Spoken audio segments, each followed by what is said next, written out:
Hello students, इस video में मैं आपके लिए इंग्लिश स्पीकिंग के ऐसे सेंटेंसेस और ऐसे शब्द लेकर आया हूं जो कि इंग्लिश स्पीकिंग में अंग्रेजी बोलने में बहुत ज़्यादा उपयोग होते हैं। और ये एक प्रकार से बेसिक लेवल से हैं, बिगिनर्स के लिए हैं जो शुरुआत से अंग्रेजी सीखना चाहते हैं। हर एक शब्द को हम पढ़ना सीखेंगे और उसका सही उच्चारण लिख करके सीखेंगे, क्योंकि लिखने से हमें चीज़ें ज़्यादा समय तक याद बनी रहती हैं। ये आपको इंग्लिश स्पीकिंग के लिए बहुत ज़्यादा महत्वपूर्ण है, तो वीडियो को पूरा ज़रूर देखिएगा। तो चलिए वीडियो स्टार्ट करते हैं। तो चलिए दोस्तों, हम पढ़ना स्टार्ट करते हैं। अब देखिए, सबसे पहले लिखा है BY E, इसे बोलते हैं बाय। Bye, CSEE। इसके बाद यू, तो ये है bye see you. Bye see you.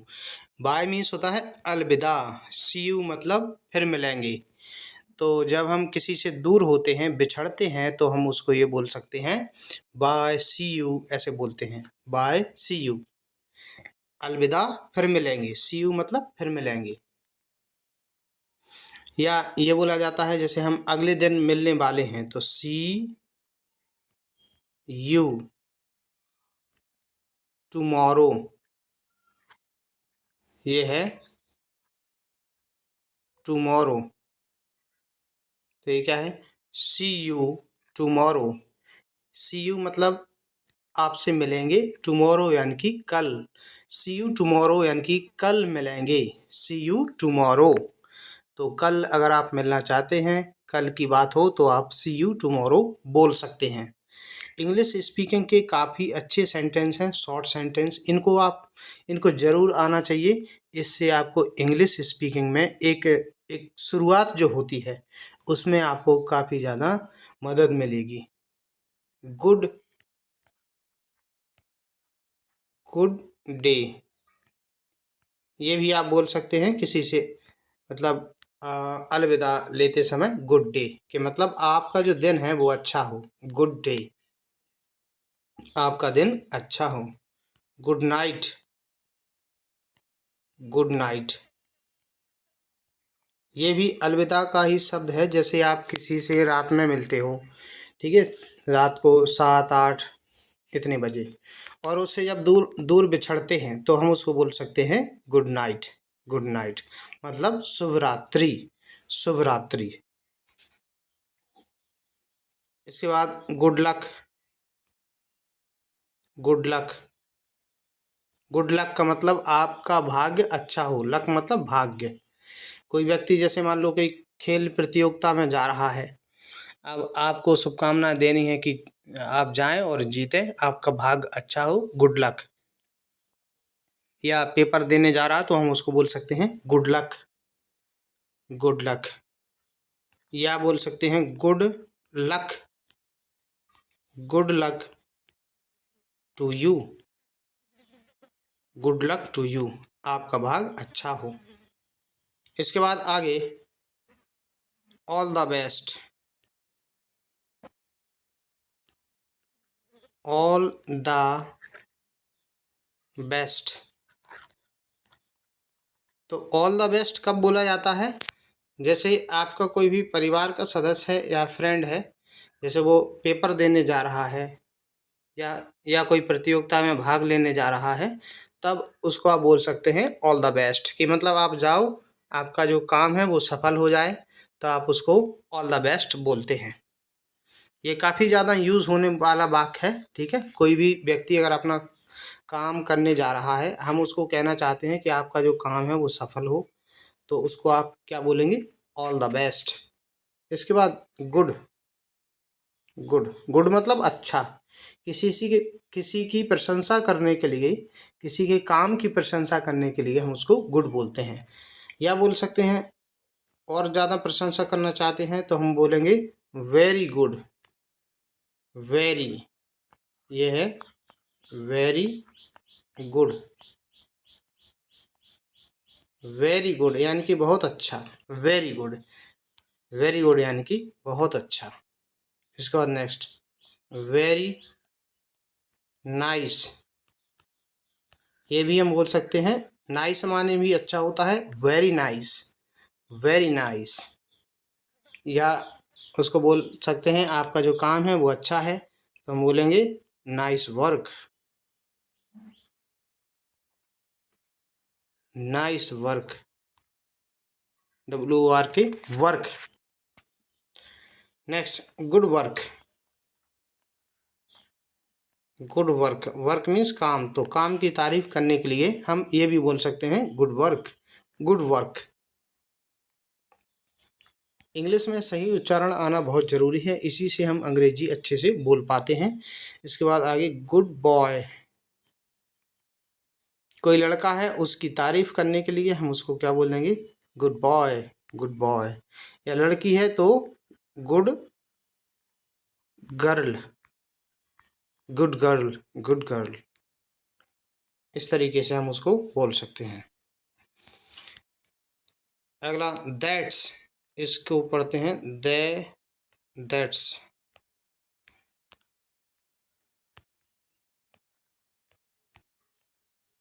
Sorry, तो ये है that's very good, that's very good, यानी कि बहुत अच्छा, ये बहुत अच्छा है। काम की तारीफ करने के लिए हम ये भी बोल सकते हैं that's very good, that's very good, बहुत अच्छा। इसके बाद आगे एक्सक्यूज़, ये है एक्सक्यूज़। इसको आप अच्छे से बोलना सीख लीजिए। एक्सक्यूज़ मी, ME, मी, एक्सक्यूज़ मी, एक्सक्यूज़ मी, ऐसे बोलते हैं लोग, एक्सक्यूज़ मी। तो ये होता ध्यान आकर्षित करने के लिए। जैसे कोई व्यक्ति कहीं पर खड़ा हुआ है और हमें वहाँ से निकलना है, तो हम उसको बोलेंगे एक्सक्यूज़ मी, तो वो अलग हो जाएगा, फिर हम वहाँ से निकल जाएंगे। तो इस तरीके से एक्सक्यूज़ मी बोला जाता है। या दो व्यक्ति बातें कर रहे हैं और हमें अपनी बात बीच में बोलना है, तो हम एक्सक्यूज़ मी बोलेंगे उसे, एक्सक्यूज़ मी। या बहुत सारे लोग हैं वहाँ पर बैठे हुए, हमें वहाँ से निकल के जाना है, उन लोगों में से, मतलब उन्हीं के साथ हम बैठे हैं, वहाँ से जाना हम चाहते हैं, तो हम उसको बोल सकते हैं एक्सक्यूज़ मी, फिर हम चले जाएंगे।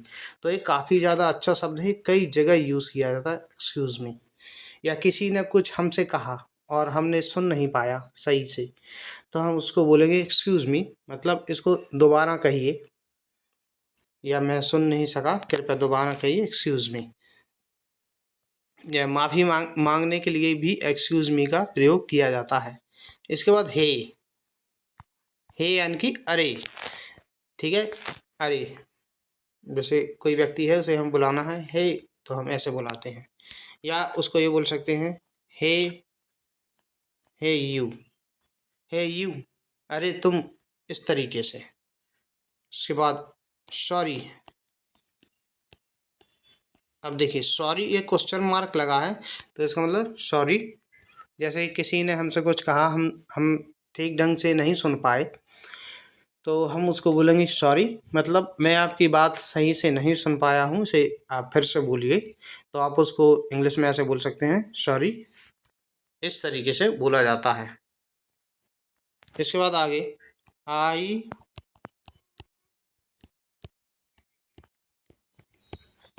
Am very sorry,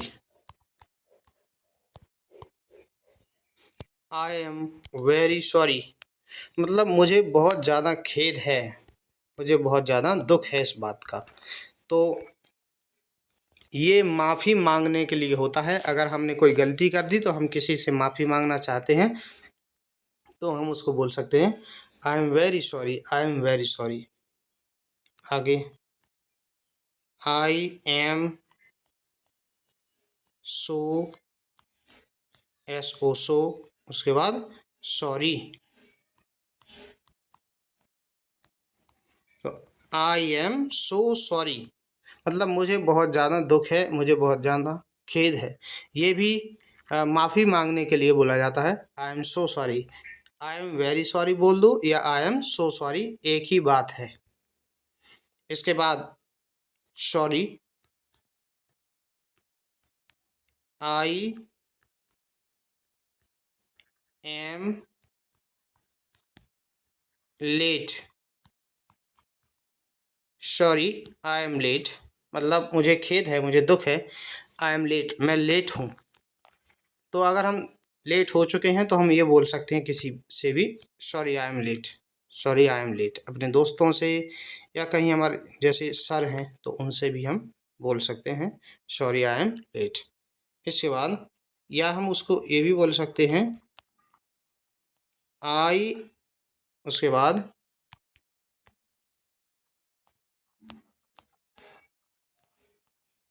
I A M को बोलेंगे M, I am sorry, I am sorry. फिर से दिया है आई एम और late, L A T E को बोलेंगे late. I am sorry, I am late मतलब मुझे दुख है कि मैं लेट हूँ। तो लेट अगर आप हो जाएं तो आप ये भी बोल सकते हैं I am sorry I am late, I am sorry I am late. इसके बाद एज, इसे बोलते as you wish, as you wish मतलब जैसी आपकी इच्छा, जैसी आपकी मर्जी। अगर आप किसी से ये बोलना चाहते हैं कि आप जैसा चाहें वैसा आप कर सकते हैं, as you wish, as you wish. या ये बोल सकते हैं एज, आगे as you like, as you like मतलब जैसा आप पसंद करें, जैसा आपको ठीक लगे या जैसा आप चाहें, एज यू लाइक। इसके बाद गेट अवे, गेट अवे मतलब दूर हो जाओ, दूर हो जाओ, गेट अवे। इसके बाद आगे है it is difficult, difficult, difficult means कठिन, डिफ़िकल्ट, इट इज़ डिफ़िकल्ट ये कठिन है।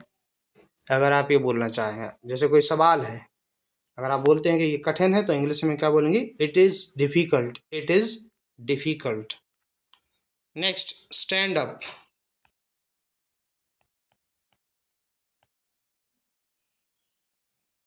स्टैंड अप,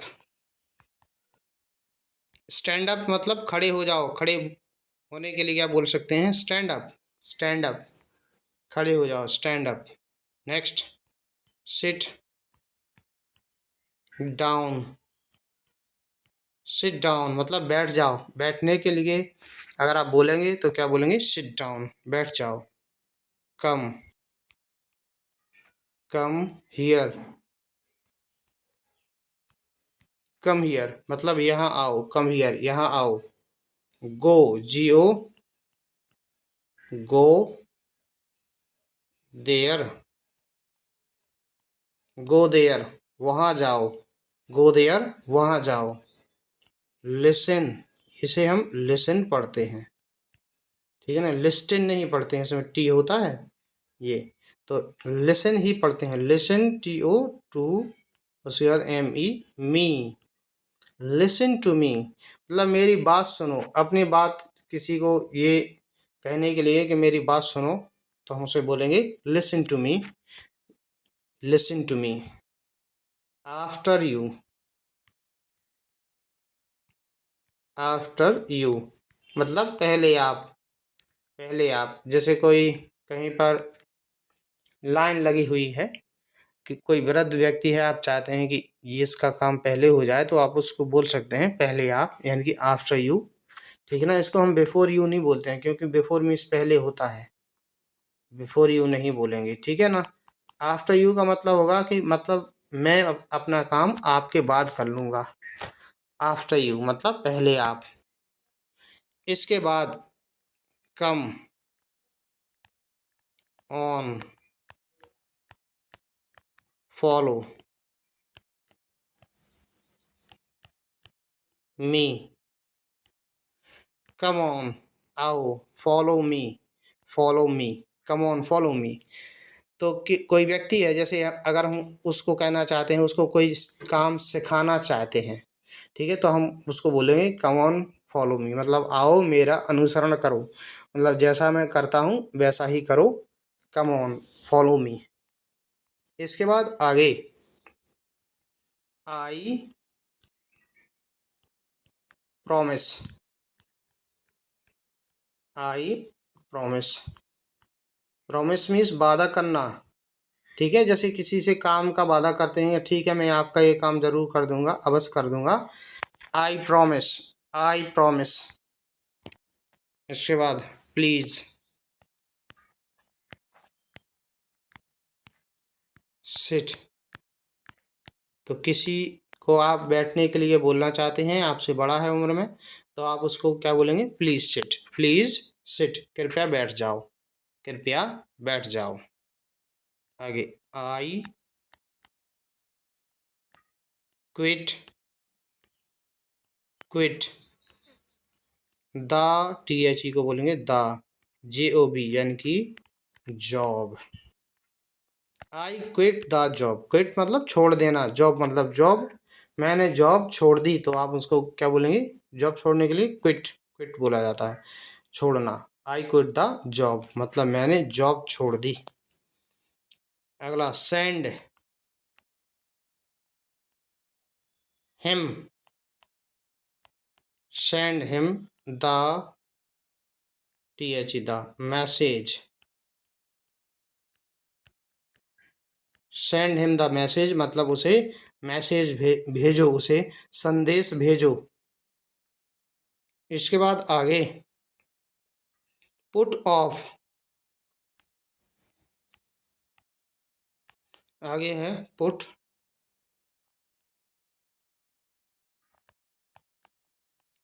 ऑफ द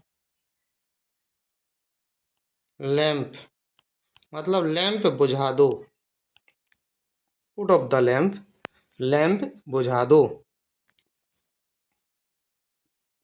इसके बाद, I am board, I am board, board मतलब ऊब जाना, परेशान हो जाना, जैसे हम बोले मैं बोर हो गया हूँ, या मैं ऊब गया हूँ, या मैं परेशान हो गया हूँ, तो आई एम बोर्ड। जैसे आप कहीं पर बैठे बैठे अकेले बैठे हैं तो बोर हो जाते हैं, तो आई एम बोर्ड, मैं ऊब गया हूँ, ये बोलेंगे आई एम बोर्ड। इसके बाद आगे, ड्राइव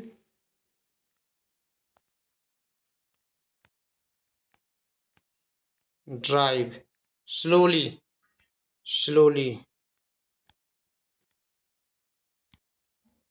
तो ड्राइव मतलब चलाओ, स्लोली मतलब धीरे से चलाओ, ठीक है, धीरे से आप ड्राइव करने के लिए किसी को बोलना चाहते हैं, तो आप उसको क्या बोलेंगे, ड्राइव स्लोली, धीरे चलाओ, या ड्राइव, अगर वो बाइक चला रहा है तो drive the bike slowly, sorry,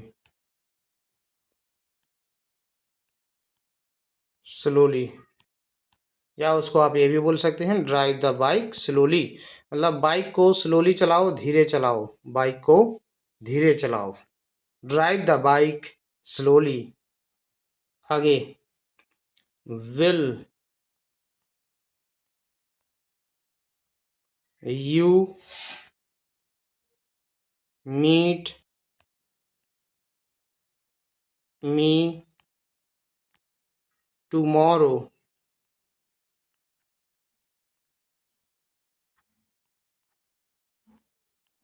will you meet me tomorrow, meet means मिलना, टुमारो मीन्स कल, तो क्या आप मुझसे कल मिलेंगे, will you meet me tomorrow, क्या आप मुझे कल मिलेंगे, तो आप उसको ये बोल सकते हैं।